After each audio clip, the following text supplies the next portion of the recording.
Hello everyone, we are here to speak about amazing works of art and architecture referred to as the seven wonders of the traditional world function a testament to the ingenuity, imagination and sheer exertions of which kith and kin are capable. The Good Pyramid, located at Giza on the west bank of the Nile River north of Cairo in Egypt, is the only wonder of the traditional world that has survived to the current day. It's a part of a gaggle of three pyramids Khufu Cheops, Khafra Chephren, and Menkaure Myceramus that were built between 2700 BC and 2500 BC as royal tombs. The most important and most impressive is Khufu, referred to as the Memorial, which covers 13 acres and is believed to contain quite 2 million stone blocks that weigh from 2 to 30 tons each. For quite 4,000 years, Khufu reigned because the tallest building within the world. In fact, it took Homo sapiens until the 19th century to make a taller structure. Amazingly, the nearly symmetrical Egyptian pyramids were built without the help of contemporary tools or surveying equipment. So, how did Egyptians build the pyramids? Scientists believe that the Egyptians used log rollers and sledges to maneuver the stones into place, according to Greek poets. The Hanging Gardens of Babylon were built near the river in modern-day Iraq by the Babylonian king Nebuchadnezzar II around 600 BC. The gardens were said to possess been planted as high as 75 feet. Within the air on an enormous square brick terrace that was laid in steps, sort of a theater. The king allegedly built the towering gardens to ease his lover Amidus' homesickness for the natural fantastic thing about her target media, the northwestern part of modern-day Iran. Later writers described how people could walk underneath the attractive gardens, which rested on tall stone columns. Modern scientists have deduced that for the gardens to survive they'd have had to be irrigated employing a system consisting of a pump, water wheel and cisterns to hold water from the Euphrates many feet into the air. Though there are multiple accounts of the gardens in both Greek and Roman literature, none of them are first-hand, and no mention of the gardens has been found in Babylonian cuneiform inscriptions. As a result, most recent scholars believe that the existence of the gardens was a part of an inventive and widely believed but still fictional tale, the famed statue of Zeus.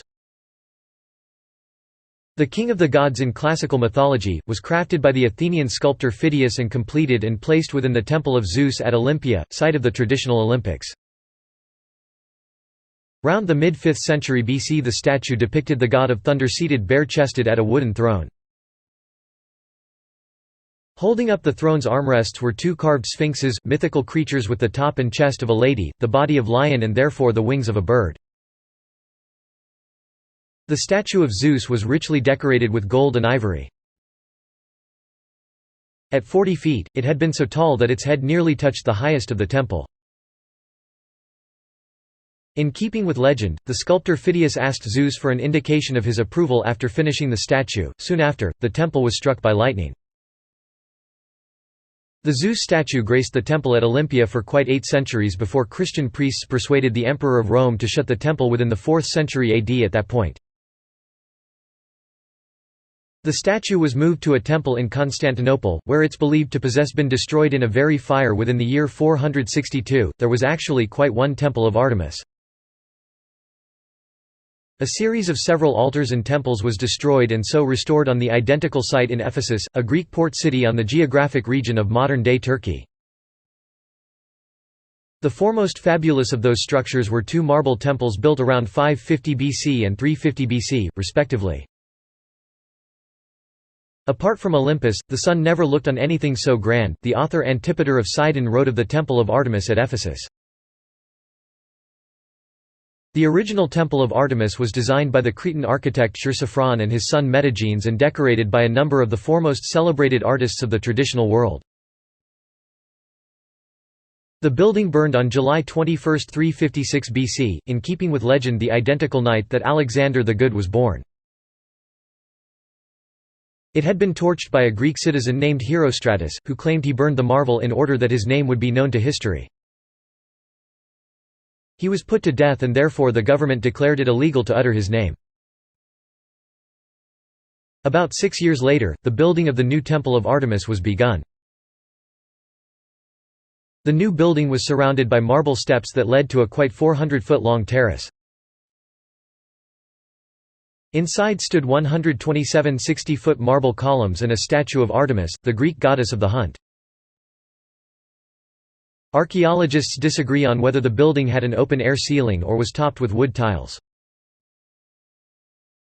The temple was largely destroyed by Ostrogoths in a very d. 262.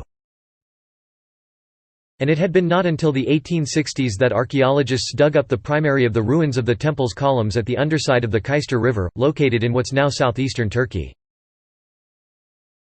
The mausoleum at Halicarnassus was a tomb built by Artemisia for her husband, Mausolus, the king of Carnia in Anatolia. After his death in 353 BC, Mausolus was also Artemisia's brother, and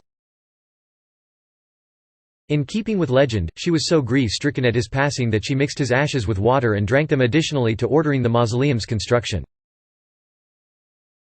The huge mausoleum was made entirely of white marble and is believed to possess been about 135 feet high. The building's complicated design, consisting of 3 rectangular layers, are a shot to reconcile Lycian, Greek and Egyptian architectural styles. The primary layer was a 60-foot base of steps, followed by a middle layer of 36 Ionic columns and a stepped, pyramid-shaped roof. At the very top of the roof lay the tomb, decorated by the work of 4 sculptors, and a 20-foot marble rendition of a 4-horse chariot. The mausoleum was largely destroyed in an earthquake within the 13th century, and its remains were later employed in the fortification of a castle. In 1846, pieces of one of the mausoleum's friezes were extracted from the castle and now reside, together with other relics from the Halicarnassus site. In London's British Museum, the Colossus of Rhodes was an infinite bronze sculpture of the sun god Helios built by the Rhodians over 12 years within the 3rd century BC. Town was the target of a Macedonian siege early within the 4th century BC and, in keeping with legend, the Rhodians sold the tools and equipment left behind by the Macedonians to get hold of the Colossus. Designed by the sculptor Chares, the statue was, at 100 feet, the tallest of the traditional world. It had been completed around 280 BC and stood for 60 years until it had been toppled in an earthquake. It had been never rebuilt. Many years later, Arabs invaded Rhodes and sold the remains of the statue as trash. Thanks to this, archaeologists don't know much about the precise location of the statue or what it seemed like. Most believe that it depicted the sun god standing naked while he lifted a torch with one hand and held a spear within the other. It had been once believed that the statue stood with one leg on all sides of a harbor. But most scholars now agree that the statue's legs were possibly built approximate to support its immense weight. The lighthouse of Alexandria was located on a little island called Pharos near town of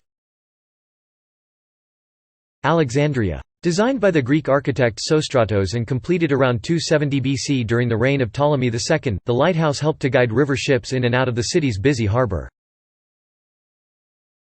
Archaeologists have found ancient coins on which the lighthouse was depicted, and from them deduced that the structure had 3 tiers. A square level at the underside, an octagonal level within the middle and a cylindrical top. Above that stood a 16-foot statue, possibly of Ptolemy II or Alexander the Good, for whom town was named. Although estimates of the lighthouse's height have ranged from 200 to 600 feet, hottest scholars believe it had been about 380 feet tall. The lighthouse was gradually destroyed during a series of earthquakes from 956 to 1323. A number of its remains have since been discovered at the underside of the Nile. Thank you for watching this video. If you wish the video, give us like, share the video and subscribe on our channel.